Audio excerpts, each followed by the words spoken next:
Malaysia mencatatkan pertumbuhan keluaran dalam negara kasar KDNK sebanyak 4% pada suku kedua 2016.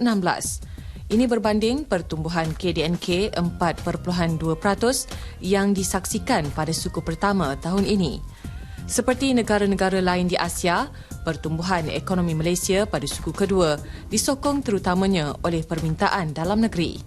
Penghasilan komoditi dari sektor pertanian khasnya kelapa sawit menyusut yang kemudiannya mengakibatkan penyusutan bursa saham tempatan. Selain itu, inflasi menyaksikan penurunan kepada 1.9%, sementara pengangguran meningkat kepada 3.4%. Walau bagaimanapun, inisiatif negara untuk mengurangkan kebergantungan ekonomi kepada hasil komoditi setakat ini berada di landasan yang memberangsangkan. Ini dapat dilihat menerusi peningkatan penggunaan swasta dan pelaburan swasta masing-masing sebanyak 6.3% dan 5.6% bagi suku kedua 2016 berbanding kadar 5.3% dan 2.2% masing-masing pada suku sebelumnya. Asas ekonomi Malaysia yang kukuh, pengenalan dasar kewangan berkesan dan ekonomi negara yang pelbagai meletakkan negara dalam kedudukan yang baik untuk mengharungi segala kejutan dan cabaran global. Bersama Dr. Noor Ain Shahrir, pensyarah di Universiti Kebangsaan Malaysia bagi membincangkan lebih terperinci mengenai prestasi KDNK negara.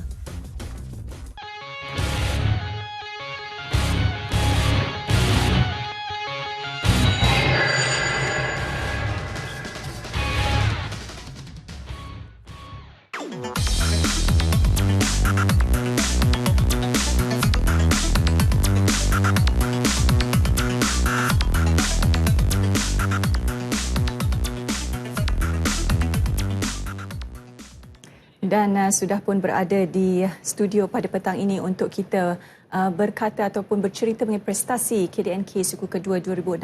Bersama saya di studio ialah Dr. Noor Ain Shahrir. Beliau adalah pensyarah di UKM untuk kita tanyakan pandangan beliau mengenai prestasi KDNK negara suku kedua yang baru sahaja diumumkan baru ini. Terima kasih Doktor kerana sudi bersama kami. Baik, Malaysia mencatat pertumbuhan ekonomi pada 4% bagi suku kedua tahun ini, lebih rendah berbanding 4.2% bagi suku pertama. Dan ada juga yang menepati ramalan penganalisis yang mengatakan sebelum ini bahawa betullah akan berlaku penurunan berdasarkan permintaan global yang kekal mencabar. Jadi adakah ini mewakili kekukuhan ekonomi ketika ini, Doktor? Seperti yang dikatakan tadi, penurunan KDNK kita dari 4.2% pada suku pertama kepada 4% pada kali ini. Kita menghadapi cabaran bukan sahaja dalam negara sendiri tetapi cabaran dari luar juga, external factors and internal factors. Jadi cabaran dari luar disebabkan kelembapan ekonomi dunia sendiri, ketidaktentuan pilihan raya di Amerika Syarikat yang akan datang pada bulan November atau Oktober ini,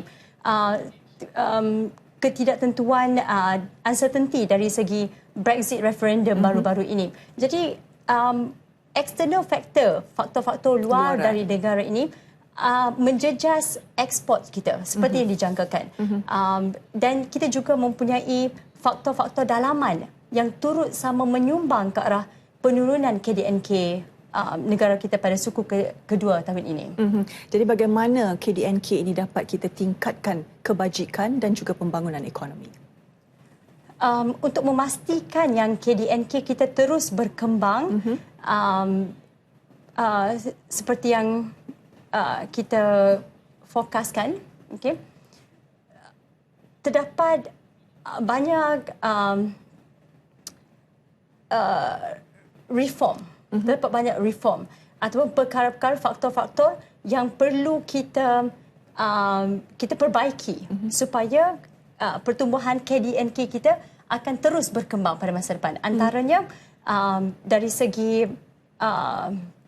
sentimen politik dalam negara sendiri. Bagaimana kita mahu membaiki sentimen politik di dalam negara supaya keyakinan pelabur-pelabur asing terus terus wujud terhadap negara kita dan mereka akan terus datang ke Malaysia untuk melabur. Dari segi ekspor pula, bagaimana kita mahu mewujudkan atau meningkatkan penyelidikan inovasi teknologi supaya kita mempunyai identiti sendiri untuk meningkatkan kita ekspor negara kita. Satu lagi termasuk juga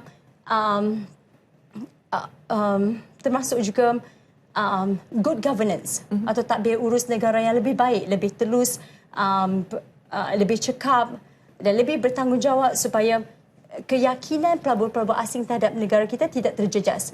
Dan ini akan memastikan investment atau pelaburan dari luar dan dari dalam berkekalan. Okay. Jadi kalau kita nak bandingkan perbezaan antara negara kita tak pergi jauh lah ke negara-negara jiran seperti Thailand dan Singapura, bagaimana agaknya kalau kita nak bandingkan dengan KDNK di negara-negara ini dan juga di Malaysia? Okey, Singapura, KDNK, Singapura kekal 20.1% pada suku pertama dan 20.1% pada suku kedua. Satu lagi Thailand kan? Okey, KDNK Thailand meningkat kalau tidak silap saya dari suku pertama 3.2%, suku kedua 3.5%. Okey. Peningkatan KDNK ini disebabkan oleh perbelanjaan domestik dan juga ekspor mereka yang tidak terjejas seperti mana ekspor Malaysia. Sebagai contoh, ekspor Thailand dari segi agriculture ataupun sektor pertanian masih lagi kukuh. Dari kita segi menurun pertanian, sektor pertanian kita. Sektor pertanian, sektor pertanian kita menurun disebabkan El Nino, cuaca El Nino, jadi pengeluaran kelapa sawit negara berkurang.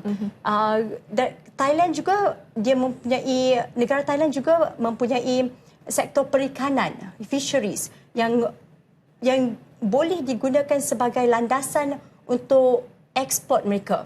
Jadi negara Singapura juga disebabkan oleh consumption, perbelanjaan dan investment, tetapi pelaburan.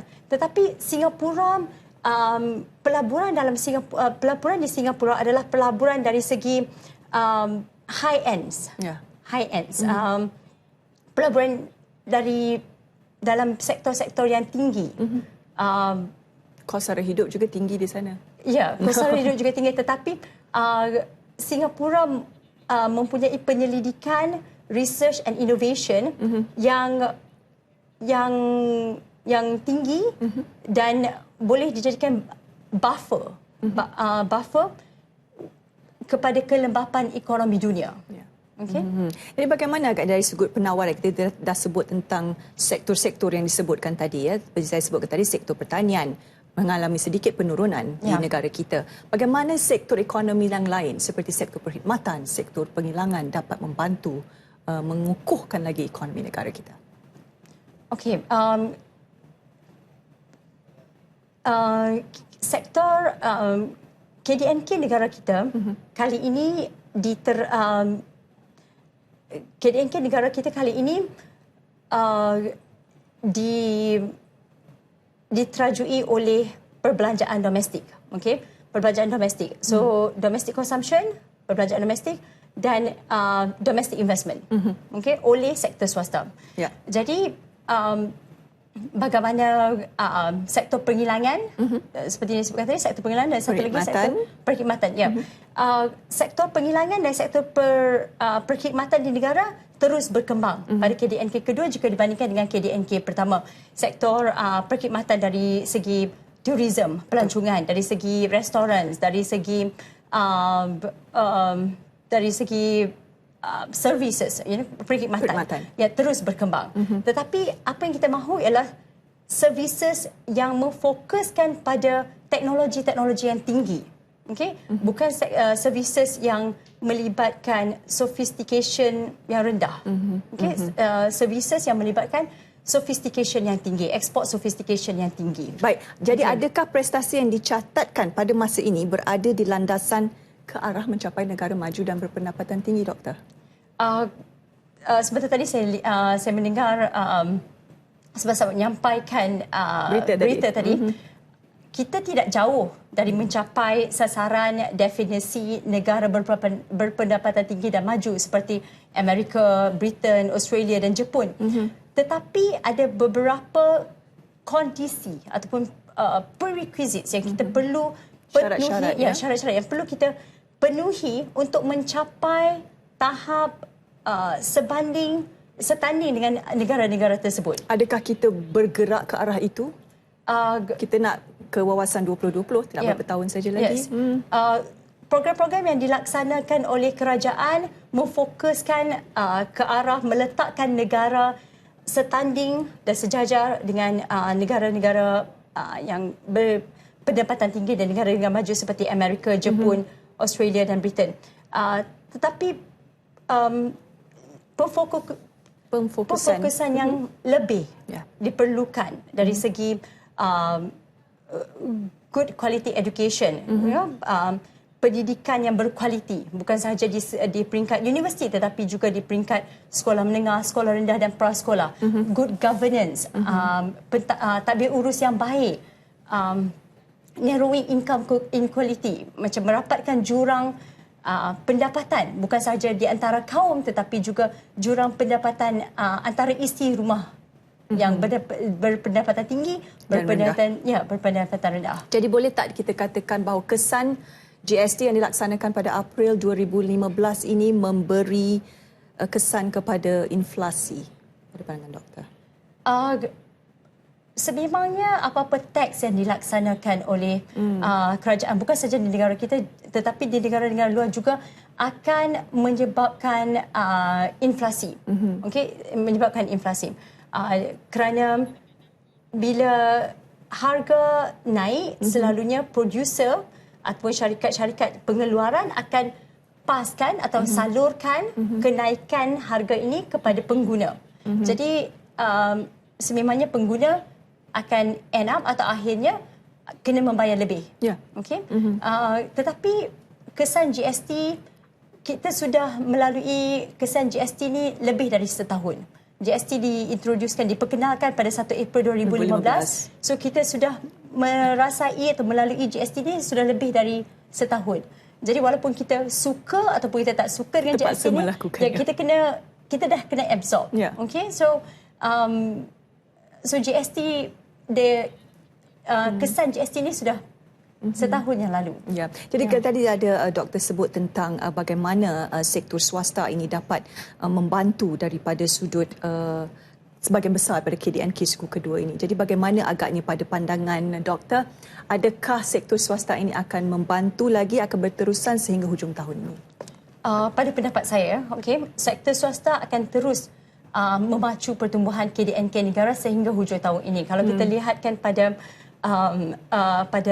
data yang dibentangkan oleh Bank Negara Malaysia juga menunjukkan bahawa sektor swasta berkembang. Kalau tak silap saya dengan pada kadar 6.1% berbanding dengan suku pertama 4.5%. Satu peningkatan. Satu peningkatan. Dan perkembangan ini datang dari private consumption, perbelanjaan swasta dan juga private investment, pelaburan swasta. Jadi memandangkan perbelanjaan negara, domestic consumption dalam negara masih lagi kuat. Jadi sememangnya sektor swasta akan terus memenuhi permintaan dari consumer dalam memenuhi permintaan domestic consumption ataupun perbelanjaan domestik. Satu lagi juga disebabkan kerajaan sendiri telah memperkenalkan program transformasi fiskal. Jadi it is unlikely ataupun kebarangkaliannya agak tinggi untuk kita lihat government, kerajaan membelanjakan, meningkatkan perbelanjaan mereka disebabkan kerajaan sekarang sedang mengambil langkah-langkah untuk mengawal fiskal defisit negara. Baik, bagaimana pula dengan kesan pasaran keuangan serta kedudukan ringgit yang akan terus dipengaruhi? Ini adalah daripada satu daripada beberapa faktor luaran. Pandangan doktor mengenai kedudukan wang ringgit kita sekarang ini dengan dolar Amerika. Okey, kedudukan ringgit kita sekarang tidak menentu. Okey, tidak menentu. Saya pasti Bank Negara Malaysia memastikan yang ringgit ini berada dalam certain range. Okey, berada pada certain range. Tapi walaupun kita boleh kawal paras ringgit kita to a certain extent. Okey, sebab kedudukan ringgit dipengaruhi dengan kuat oleh sentimen-sentimen dari pelabur-pelabur luar. Okey, jadi walau bagaimanapun kita cuba untuk defend atau mempertahankan ringgit kita, ultimately ianya akan ditentukan oleh investors, oleh pelabur-pelabur. Ya, jadi tetapi sekiranya kita boleh mengawal sentimen politik di dalam negara, kita boleh mengawal confidence, keyakinan di dalam negara dan juga di luar negara, pastinya ringgit tidak akan terjejas. Dan tidak akan berlaku tambatan ringgit ya, seperti krisis ekonomi 10 tahun pada tahun 1997. 2005. Ya, 1997 hingga 2005. Ya. Adakah ia mungkin akan berlaku? It is very unlikely. Jadi memang mungkin tidak akan berlaku.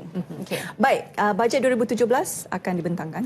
Lama lagi. Jadi ada juga penganalisis ekonomi yang mahukan tumpuan lebih banyak diberikan kepada kos sara hidup yang tinggi yang sedang dilalui oleh kami yang duduk di bandar ini dan juga di luar bandar dan sebagainya. Jadi boleh doktor berikan sedikit pandangan doktor mengenai kos sara hidup yang tinggi ini?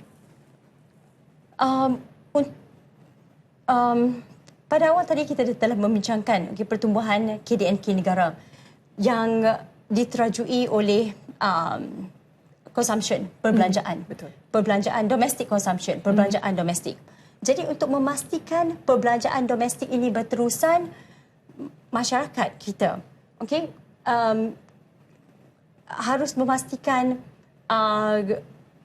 income, income kewangan kita stable. Tetapi dengan kos sara hidup yang tinggi, dengan keadaan yang tidak menentu, kadang-kadang boleh menjejaskan pendapatan isi rumah. Pastinya saya amat bersetuju yang kerajaan harus memastikan kos sara hidup rakyat terjaga. Tetapi dengan pelaksanaannya, walaupun melalui BRIM, itu adalah temporary ataupun short term. Sedikit sebanyak membantu. Sedikit sebanyak membantu, tetapi short term. Jadi langkah yang lebih sustainable, yang lebih berpanjangan untuk memastikan income, pendapatan rakyat ni berterusan dan stable. Yang itulah lebih diutamakan dari short term solution. Baik, terima kasih doktor kerana sudi bersama kami dalam masa yang singkat ini untuk berikan pandangan doktor mengenai prestasi KDNK negara suku kedua 2016. Jadi kita harapkan jangkaan suku ketiga nanti berita yang lebih baik ataupun boleh berada pada tahap yang sekarang ini. Terima kasih kerana sudi bersama. Saudara, dengan itu BIS Malaysia berakhir di sini. Terus ikuti perkembangan berita perniagaan dan kewangan bersama BIS Malaysia. Sebarang pertanyaan dan maklum balas, sila layari Facebook, Twitter dan Instagram BIS Malaysia seperti tertera. Saya Hazina Abdul Aziz. Assalamualaikum. Salam sejahtera.